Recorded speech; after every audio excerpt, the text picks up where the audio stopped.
জয় গুরু। ইষ্টপ্রাণ দাদা ও মায়েরা, আজ ইষ্ট প্রসঙ্গে একটি বিজ্ঞপ্তি জেনে নেব এবং পরম পূজ্যপাদ শ্রী শ্রী আচার্যদেবের দেওয়া সমস্যার সমাধান জেনে নেব। আগামী 16ই সেপ্টেম্বর 30শে ভাদ্র মঙ্গলবার পরম প্রেমাময় শ্রী শ্রী ঠাকুরের 138তম জন্মদিবস মহোৎসব পালিত হবে স্থানীয়ভাবে।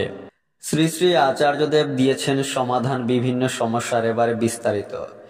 একটি মায়ের বিয়ের কয়েক বছর পরেই 2 শিশু সন্তানকে রেখে স্বামী বিয়োগ হয়েছেন।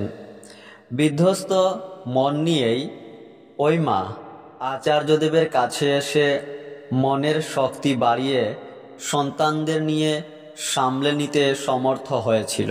ওই মায়ের লেখাপড়া জানা ছিল। প্রসঙ্গ উল্লেখ করে আচার্যদেব বললেন, 2 সন্তানসহ ওই মাটি সংসারের যাবতীয় ব্যয় বহন করে চলতে পারল। লেখাপড়া না শিখে রাখলে কি আত্মসম্মান নিয়ে বেঁচে থাকতে পারত? তাই বলি, প্রত্যেক মেয়েই লেখাপড়া শিখে রাখুক। জীবনে দুঃসময় যদি আসে, কাজে লাগবে। একটি পরিবারের বহু সদস্য নানাজনে নানান কাজে যুক্ত। সকলে কেমন করে ঠাকুরমুখী হয়ে চলবে, এই প্রশ্নে শ্রী শ্রী আচার্যদেব বললেন, সদস্য সংখ্যা কম বেশি যাই থাক, সংসারকে এক সূত্রে বাঁধতে গেলে এক সূত্র বা কমন এজেন্ডা রাখতে হবে।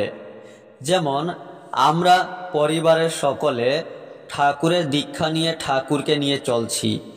এক আদর্শে নিজেদের প্রত্যেককে যুক্ত রাখতে হবে। প্রত্যেকে যদি ঠাকুরের সাথে যুক্ত থাকি, তাঁর আদেশ নির্দেশকে মেনে চলি, তাহলে চিন্তা থাকে না। পরিবারের সকলে একটা সময় একত্রে সাক্ষাৎ করুন।